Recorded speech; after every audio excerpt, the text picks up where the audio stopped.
Chapter 1. Tom and the Fence. Tom? Tom? There was no answer. Where is that boy? Tom? Aunt Polly looked under the bed, but she only found the cat. Tom! She cried. Then she heard a noise behind her. A small boy ran past, and she stopped him with her hand. What are you doing, Tom? She asked. Nothing.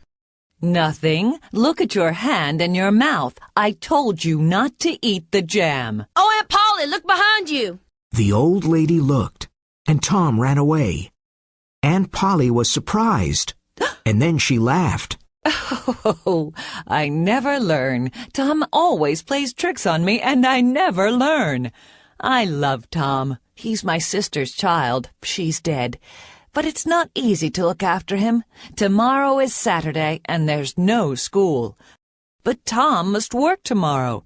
He hates work, but he must do it. Tom lived in the small village of St. Petersburg with his Aunt Polly, his brother Sid, and his sister Mary. The summer evenings were long, and in the evenings, Tom liked walking around the village. One evening, he saw a big boy in front of him. The boy was a stranger. Tom was surprised because he did not see new people often. This boy had very nice, expensive clothes. He's got shoes, a new shirt, and a tie, and it's not Sunday, Tom thought. My clothes are old and ugly. Tom looked at him, and the big boy looked at Tom. Tom did not like him. Finally he said, I can beat you. Why don't you try? said the boy. Well, I can. Said Tom. No, you can't. Yes, I can. There was silence. You're afraid, Said the boy. I'm not afraid. Said Tom. Yes, you are. No, I'm not. There was more silence. Then Tom pushed the boy, and the boy pushed Tom. Soon they were on the ground. Tom pulled the boy's hair and hit him hard. They both fought a lot. The big boy was angry and started crying. Stop! He said, Stop! Now that will teach you something, said Tom. Tom arrived home late, and he was very dirty. When Aunt Polly saw his dirty clothes, she thought, What can I do with this boy? Well, tomorrow is Saturday, and he must work.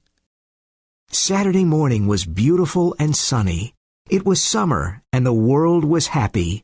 Tom sat in front of the fence and looked at it. It was 30 yards long and 9 feet high. He was very unhappy.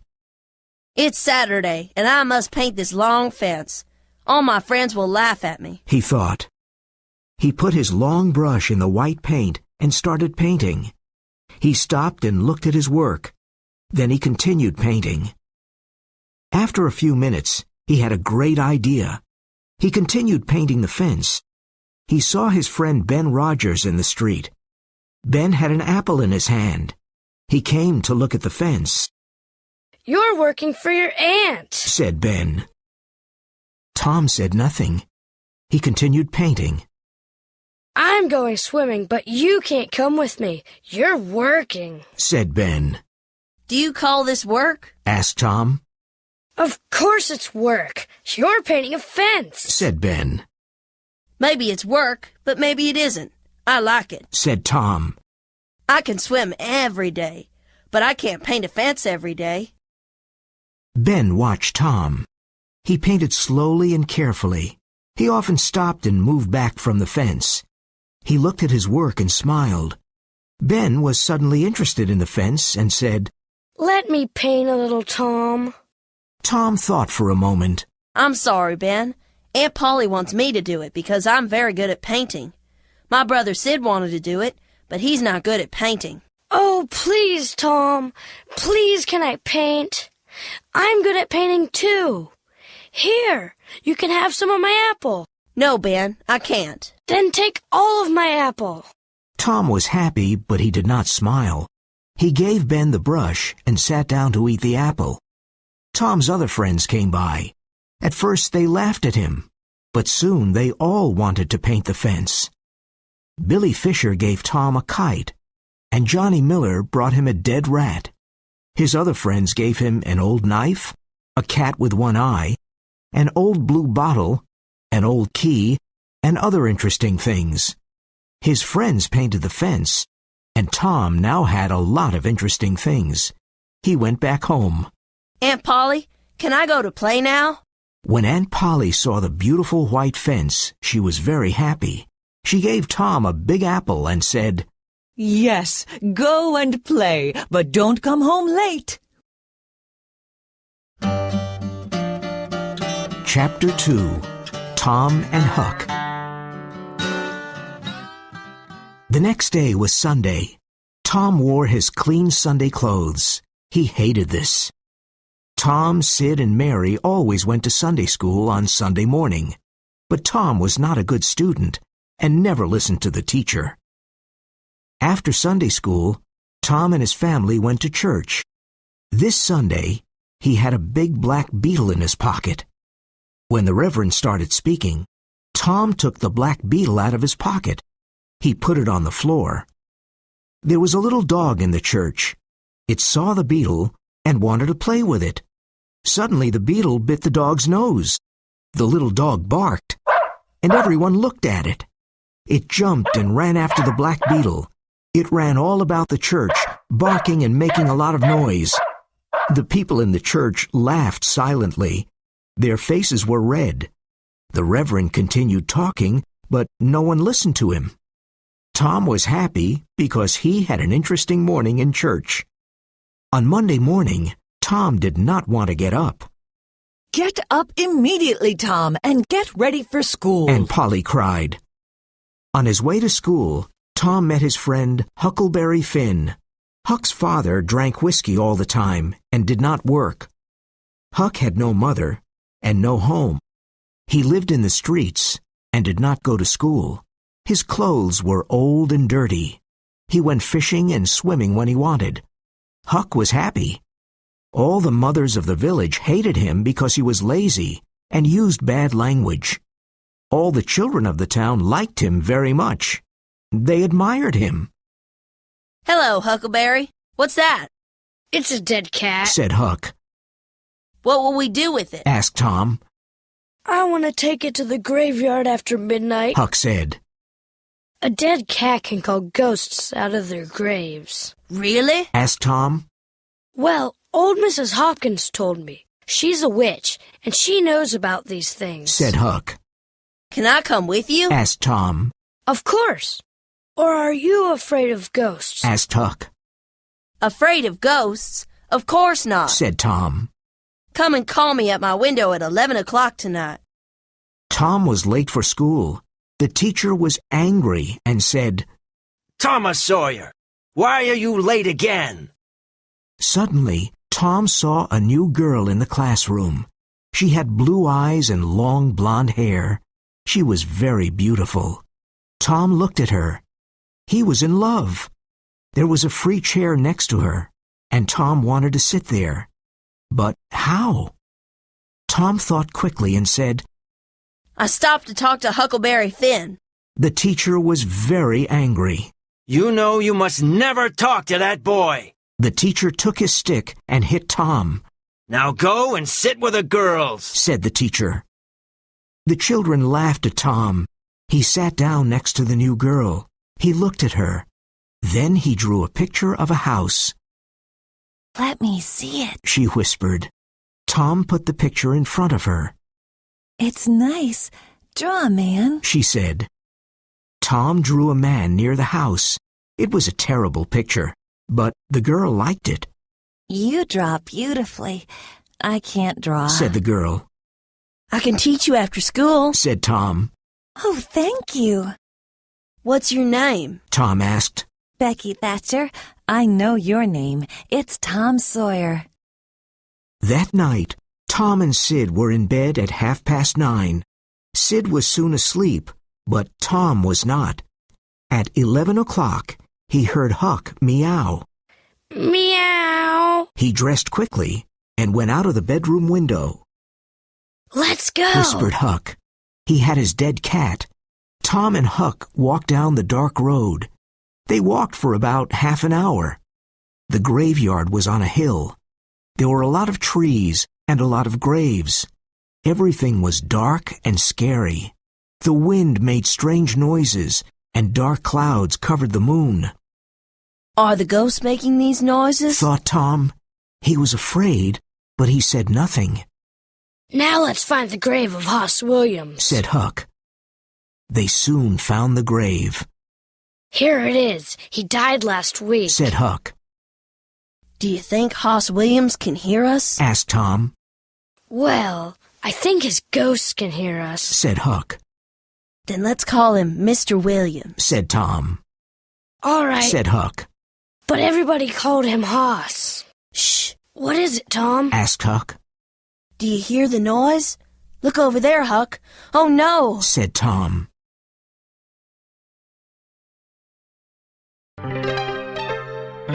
Chapter 3. The Graveyard.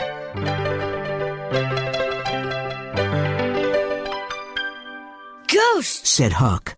I can see ghosts. They're coming here. I'm really scared. Can ghosts see us? Asked Tom. Ghosts can see everything. Answered Huck. Oh, why did I come here? Don't be afraid. We must be very quiet. Said Tom. The three ghosts moved quietly in the graveyard. They came close to Tom and Huck. Tom! Whispered Huck. They're not ghosts. They're humans. One of them is Muff Potter. You're right. And there's Engine Joe and Dr. Robinson. But why are they here? Said Tom. They're grave robbers. They want to rob a grave. The doctor wants a dead body. Said Huck. But why? Asked Tom. He cuts bodies and studies them. My father told me about Dr. Robinson. Said Huck. The three men were at Hoss Williams' grave. Injun Joe and Muff Potter started digging. Soon the grave was open. They found the dead body and pulled it out of the ground. Well, Doctor, do you want us to take the body to your house? Said Muff. You must give us $5. What?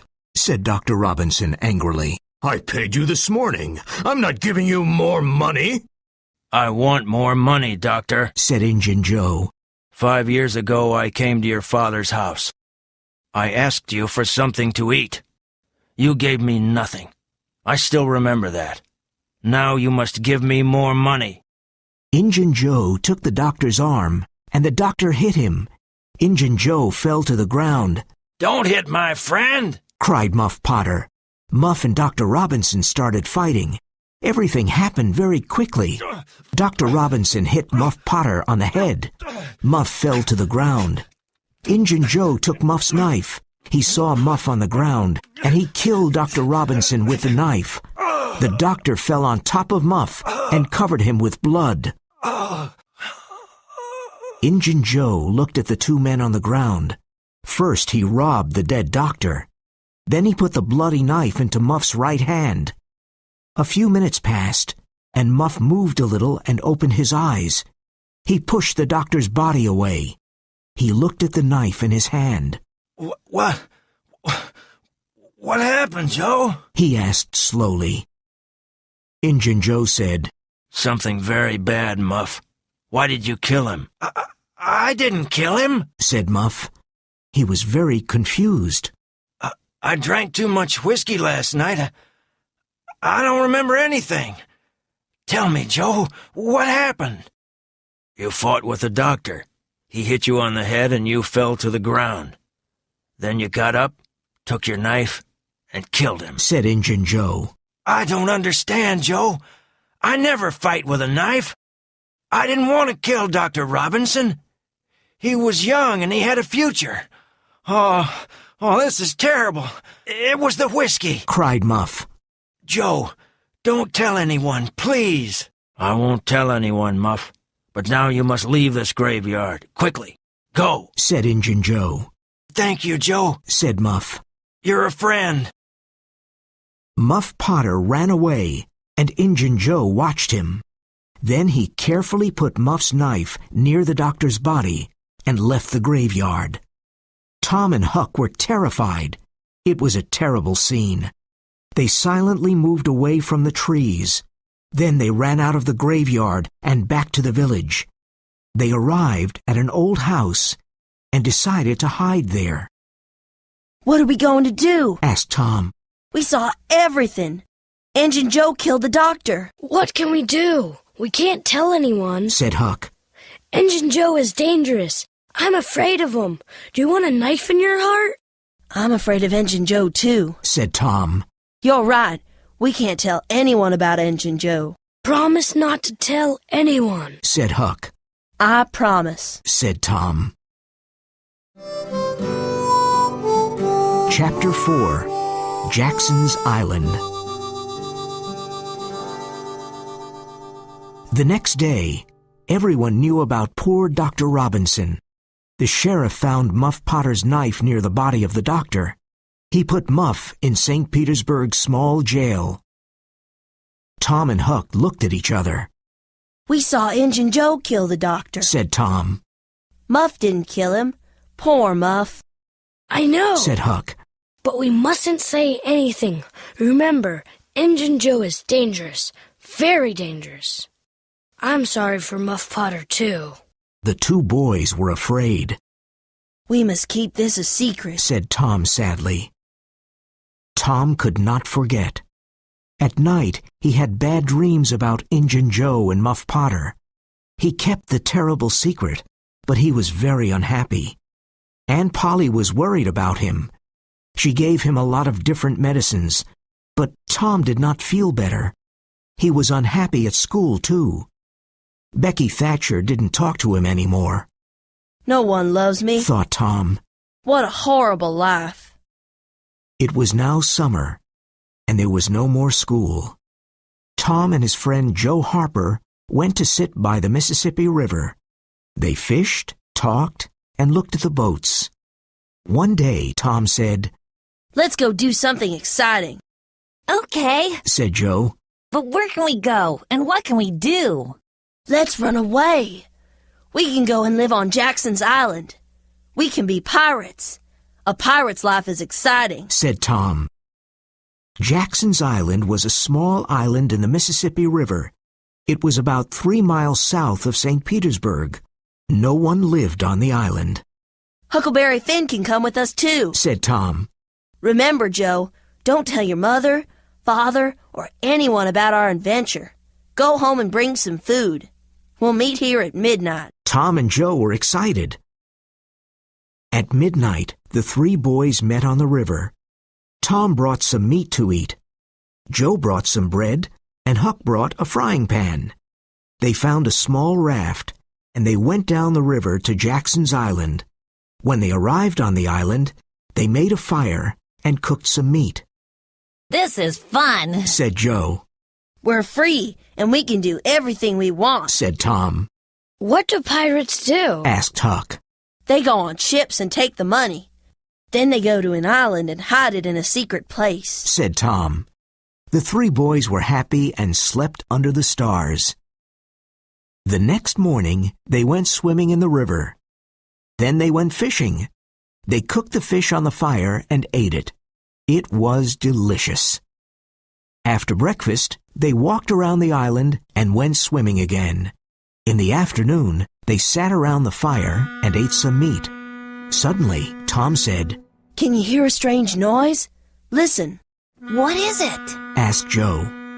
Let's go and see, said Huck. They ran to the river. They saw a steamboat and a lot of small boats near it, Every boat from St. Petersburg is out on the river, said Joe.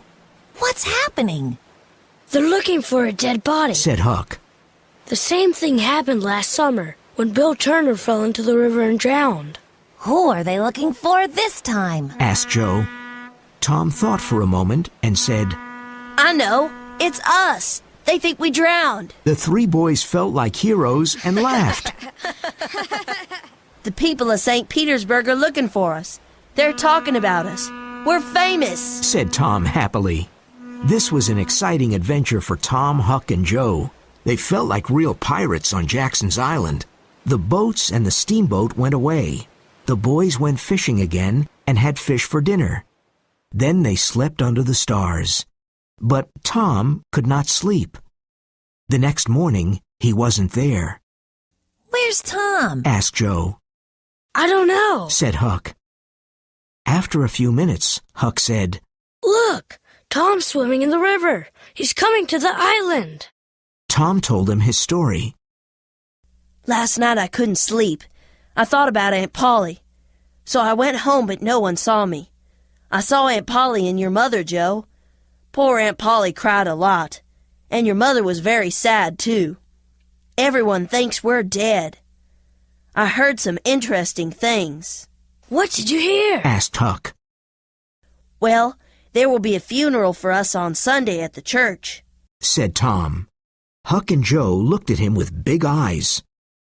And now I have a great idea. Listen. Tom told Huck and Joe his great idea. They liked it and laughed. Sunday was the day of the funeral. There were no happy faces in St. Petersburg. Everyone in the village was in the small church. Aunt Polly, Sid, Mary, and Joe Harper's family were all dressed in black. The Reverend said many kind words about the three boys. The boys' families cried and cried. Becky Thatcher cried. Everyone cried a lot. Suddenly there was a noise at the church door. The Reverend looked up and stopped speaking. Everyone in the church turned around and looked. Their mouths opened. The three dead boys slowly walked into the church.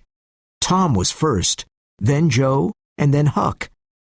There was great silence for a moment. Then Aunt Polly, Mary, and Joe's mother ran to the boys. They kissed Tom and Joe. Aunt Polly cried, and then she laughed. Poor Huck did not know what to do. No one kissed him. He started moving away, but Tom stopped him.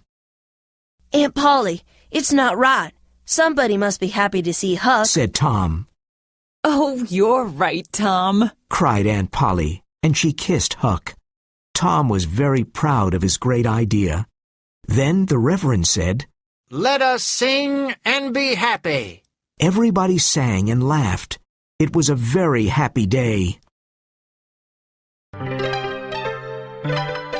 Chapter 5. The Trial.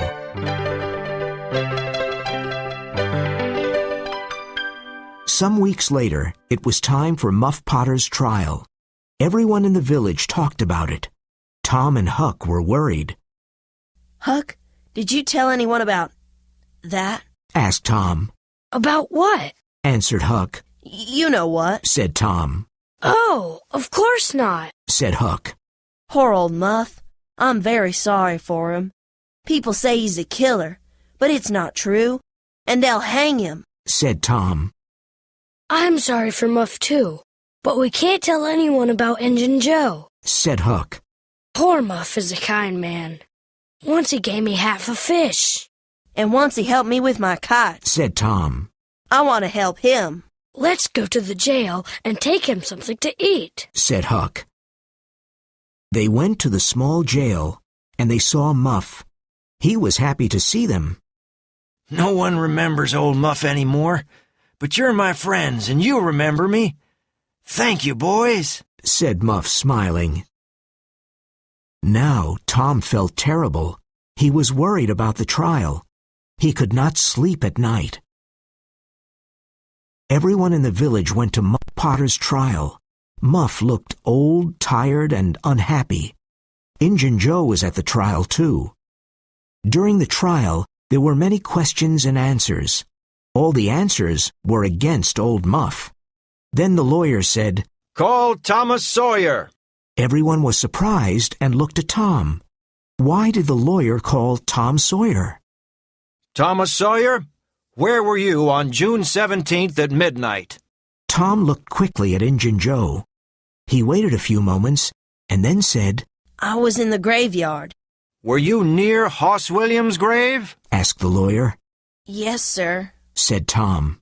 Why were you there? Asked the lawyer. I went there to see ghosts with a dead cat. Everyone laughed.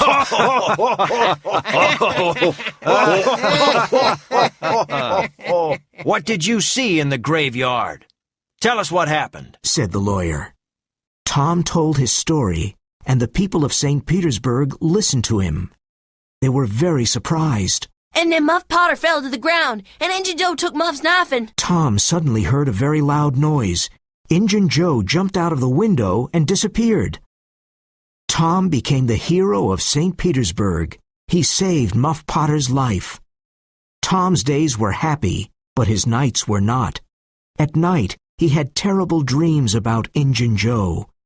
The days passed, and no one could find Injun Joe. Chapter 6. The Haunted House. Every young boy wants to find a treasure, and Tom did too. One hot summer day, he told Huck about his idea. Where can we look for a treasure? Asked Huck happily. Robbers put treasure under old trees or in old houses. We can start digging under the old tree on Cardiff Hill. Come on, let's go. The boys went to Cardiff Hill and started digging. It was a hot day, and they dug for a few hours. There's nothing under this tree, said Huck. I'm hot and tired, said Tom. Let's go to the haunted house. Nobody lives there. But haunted houses have ghosts, said Huck. Ghosts only come out at night. It's daytime now, said Tom. Well, all right, said Huck. They went to the haunted house. It was an old, lonely place. There was silence all around. They were both afraid of this strange place. They entered quietly and looked around. Everything was old and broken. No one lived there. They looked in all the rooms downstairs and upstairs. But there was no treasure, and there were no ghosts. Tom and Huck were upstairs. Shh, said Tom. What is it? Do you hear ghosts? Whispered Huck. No, don't move, said Tom. Let's sit down on the floor. There were holes in the floor, and they could see the rooms downstairs. Oh no, whispered Tom. There are two men downstairs. One was an old Spanish man with long white hair and a big hat. The other man was small and wore dirty clothes. Let's listen to them, whispered Tom. The two men sat on the floor. It's hot in here, and I'm tired, said the old Spanish man. When the boys heard his voice, they were terrified. That's Injun Joe, whispered Huck. The boys' faces became white. What are we going to do with the $650 in silver coins? That was a good robbery, said the small, dirty man. Let's take about $30 with us now and hide the bag here. We can come back to get it soon, said Injun Joe. The small, dirty man moved a big stone in the fireplace and pulled out a bag. He took some money from the bag. Injun Joe started digging near the fireplace with his knife. Tom and Huck watched with excitement. There was a real treasure downstairs.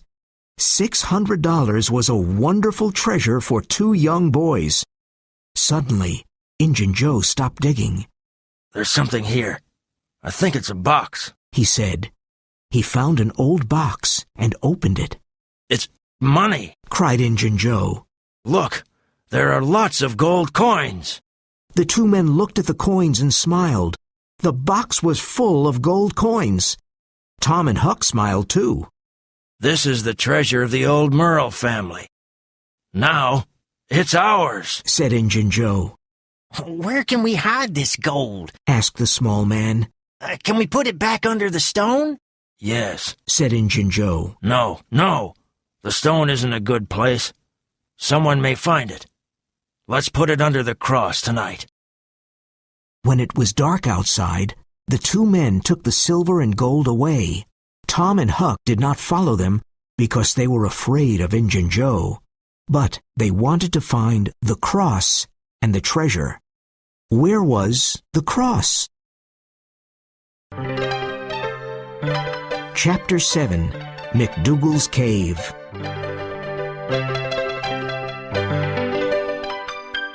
It was Becky Thatcher's birthday on Saturday, and all of Becky's friends were happy and excited. I'm having a big picnic near the river, said Becky to Tom. After the picnic, we can visit McDougal's cave. It'll be great fun, said Tom. He liked Becky a lot. On Saturday morning, a big boat took Becky, Tom, and their friends down the river. There were no mothers and fathers, but a few boys and girls were 18 years old. There were a lot of good things to eat, and everyone ate, played, and had fun. After the picnic, the children went to visit McDougal's cave. Everybody had candles because it was dark inside the cave. Some children were afraid, but they all went in. Caves are exciting and mysterious. McDougal's cave was very, very big. It had hundreds of tunnels, rooms, and secret passages. No one knew all of them. The children played and ran in the tunnels and in the rooms, but they always played near the entrance. They did not want to get lost. Tom and Becky wanted to find a new tunnel. They walked and walked, and soon they were alone. Where were the other children? They were lost. In the evening, the other children returned to the boat. They laughed and talked, but they were very tired. They did not see that Tom and Becky were not there. The boat took them back to St. Petersburg. Huck saw the boat, but he did not know about the picnic. The mothers of St. Petersburg did not like him. They never invited him to birthday picnics. But tonight, Huck was not interested in birthday picnics. He was interested in Injun Joe's treasure. He hid behind a tree and watched an old house. Injun Joe's in that old house, he thought. I'll stay here and wait. When he comes out, I'll follow him and I'll find the treasure. It was late and very dark. Soon, two men came out. It was Injun Joe and his friend. Huck followed them quietly. They're going to Widow Douglas's house, thought Huck. But why? Suddenly the two men stopped. Injun Joe said, "Many years ago, Widow Douglas's husband was very cruel to me. Now, I want to hurt the widow. I want to cut her face, her nose, and her ears. And you must help me." Oh, please don't kill her, said his friend. Injun Joe laughed. Huck heard this and wanted to run away, but he remembered that Widow Douglas was kind to him. I must help her, thought Huck. These men want to kill the poor old woman. Huck ran quickly to Bill Welsh's house. Mr. Welsh, help! Help! Mr. Welsh opened the door. Mr. Welsh, please help me. Two men want to kill Widow Douglas. Mr. Welsh and his sons took their rifles. They ran to the widow's house. Suddenly there was a loud shot. Injun Joe and his friend escaped, but the widow was not hurt. The next morning, Huck returned to see Mr. Welsh. "You're a courageous boy, Huck," said Mr. Welsh. "You saved the widow's life. The two men escaped, but we'll find them. Sit down and have breakfast with us." Huck was happy because he saved the widow's life. And now he had new friends, Mr. Welsh and his family. That morning, all the people of St. Petersburg knew about Tom and Becky, and they were very worried. Where were they? Tom and Becky were lost in McDougal's cave. They did not know what to do. They were both afraid.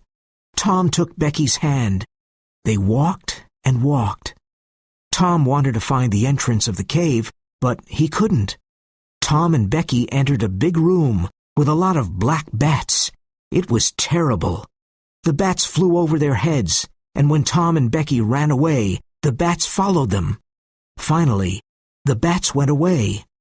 Becky looked at Tom and said, Tom, where are we? I don't know, Becky. They continued walking in the dark tunnels. They were both tired and hungry. Becky started crying. No one will ever find us, Tom. There are too many tunnels and rooms. Oh, we're going to die here. We'll get out of this cave, Becky. You'll see, said Tom. They ate their last piece of cake. Soon their last candle went out. Everything was dark. What time was it? What day was it? They didn't know. They were tired and slept. When they woke up, they were very hungry. Suddenly, Tom heard a noise. Listen, Becky. Did you hear a noise? Someone is looking for us. Becky looked at Tom and smiled. I'm going to see. You stay here, Becky, said Tom.